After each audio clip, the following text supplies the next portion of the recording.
माताएं जीवित पुत्री का व्रत को निर्जला और निराहार रहकर रखती हैं और इस व्रत में जीमूत वाहन के साथ साथ चील और सियारिन की पूजा करके व्रत की कथा भी पढ़ी और सुनी जाती है।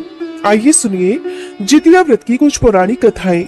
जितिया व्रत की पहली पौराणिक कथा के अनुसार गंधर्वों के राजकुमार का नाम जीमूत वाहन था। वे बड़े उदार और परोपकारी थे। जीमूत वाहन के पिता ने वृद्धावस्था में वानप्रस्थ आश्रम में जाते समय इन्हें सारा राज सिंहासन सौंप दिया, किंतु इनका मन राजपाट में नहीं लगता था।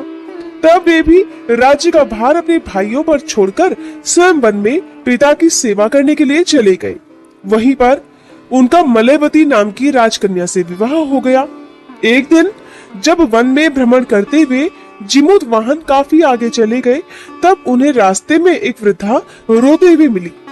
उनके पूछने पर वृद्धा ने रोते हुए बताया कि मैं नागवंशी स्त्री हूँ और मेरा एक ही पुत्र है। पक्षीराज गरुड़ के सामने नागों ने उन्हें प्रतिदिन भोजन के लिए एक नाग सौंपने की प्रतिज्ञा की हुई है और आज प्रतिज्ञा के अनुसार मेरे पुत्र की बलि का दिन है। जीमूत वाहन ने वृद्धा को आश्वस्त करते कहा कि डरो मत माताजी, मैं आपके पुत्र के प्राणों की रक्षा अवश्य करूंगा। आज आपके पुत्र के बदले मैं स्वयं अपने आप को उसके लाल कपड़े में ढककर वध्य शिला पर लेट जाऊंगा। ऐसा कहकर जीमूत वाहन ने उनके पुत्र के हाथ से लाल कपड़ा ले लिया और वे उसे लपेटकर खुद को बलि देने के लिए चुनी हुई वध्य शिला पर लेट गए। नियत समय पर पक्षीराज गरुड़ बड़े वेग से आए और वह लाल कपड़े में ढके हुए जीमूत वाहन को अपने पंजों में दबोचकर पहाड़ के शिखर पर जाकर बैठ गए।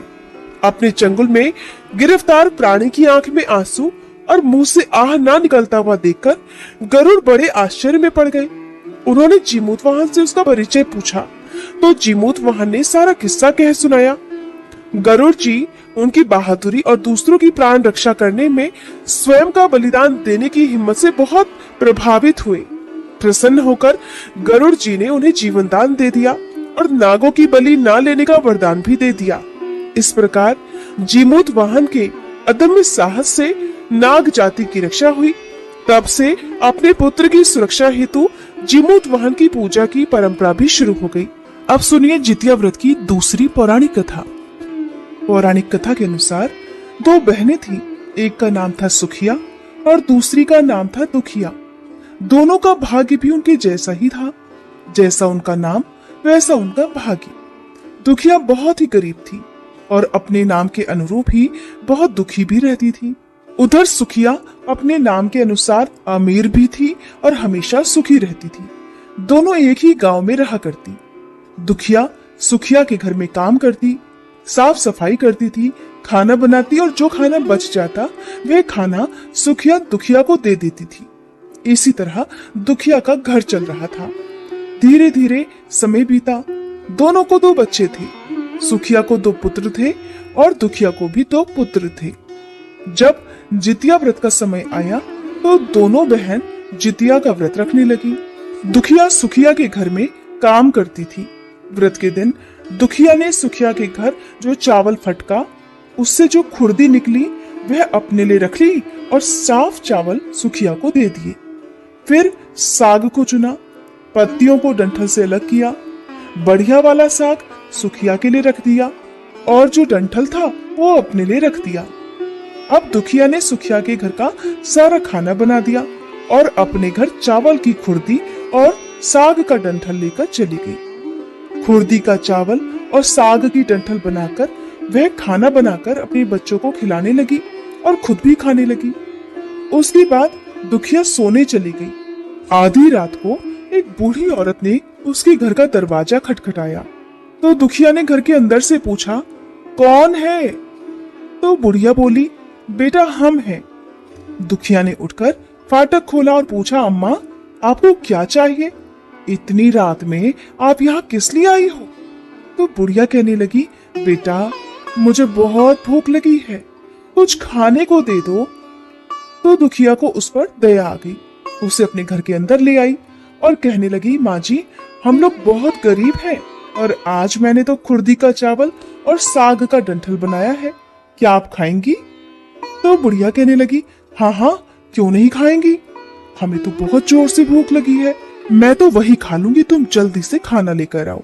दुखिया घर के अंदर जाकर खुर्दी का चावल और साग का डंठल ले आई और बुढ़िया को खाने के लिए दे दिया।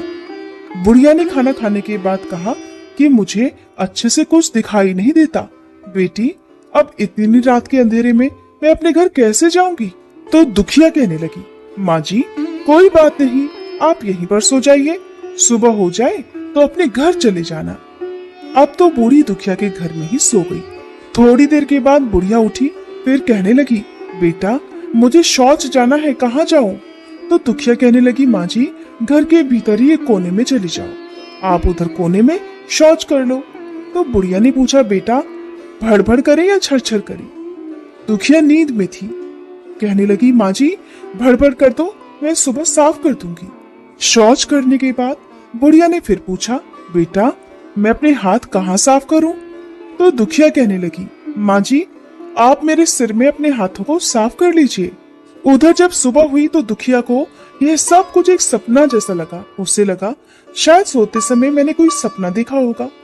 उसने ज्यादा कुछ नहीं सोचा और सुबह होते ही नदी में नहाने के लिए चली गई। जब वह नदी में नहाने लगी और उसे अपने बाल धोए तो उसके बालों से होता हुआ जो पानी बहा वो पानी सोने का बन गया। आसपास की सभी महिलाएं जो स्नान कर रही थी ये देखकर हैरान हो गई और कहने लगी, अरे तुम्हारे बालों से तो सोने का पानी गिर रहा है। फिर तो दुखिया को रात की सारी बात याद आ गई। वह दौड़कर अपने घर की ओर भागी, ये सोचकर कि उसका घर तो शौच से गंदा हो गया होगा जो कि रात में बूढ़ी अम्मा ने किया था। पहले तो मुझे उसे साफ करना होगा, फिर मुझे स्नान करना चाहिए। वह भागकर जब अपने घर में गई तो उसने क्या देखा कि घर के हर कोने में ढेर सारा सोना बिखरा हुआ है।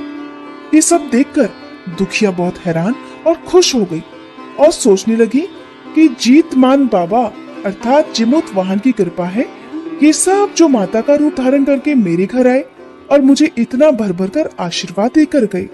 इस प्रकार दुखिया अमीर हो गई और अब उसने अपनी बहन सुखिया के घर जाकर काम करना भी बंद कर दिया। उधर दुखिया जब अपना व्रत पूरा करती है तो अपने पुत्र से कहने लगी कि जाओ मौसी के घर से तराजू लेकर आओ, ये नापने के लिए कि ये कितना सोना होगा। बच्चा बहुत खुशी से सुखिया मौसी के घर गया और तराजू मांगने लगा। तो सुखिया ने पूछा कि तराजू में तुम्हें क्या तौलना है? तो बच्चा कहने लगा, मौसी मेरे घर में बहुत सारा सोना है, उसी को तौलने के लिए माँ ने तराजू मंगवाया है। जब सुखिया ने यह सुना तो बच्चे से कहने लगी, खाने के लिए तो तुम्हारे पास कुछ है नहीं और सोना तौलोगे, क्यों मुझसे झूठ बोलते हो? तो बच्चा कहने लगा, नहीं मैं झूठ नहीं बोल रहा। सुखिया ने सोचा कि जब तराजू मांगा है तब कुछ न कुछ तो तौलना ही होगा, इसलिए उसने तराजू के पीछे गोंद लगा दिया और सोचा कि जो भी वह नापेगी थोड़ा सा इसमें भी चिपक जाएगा। दुखिया जब तराजू पर सोना तोलने लगी तो सोने के कुछ टुकड़े उस गोंद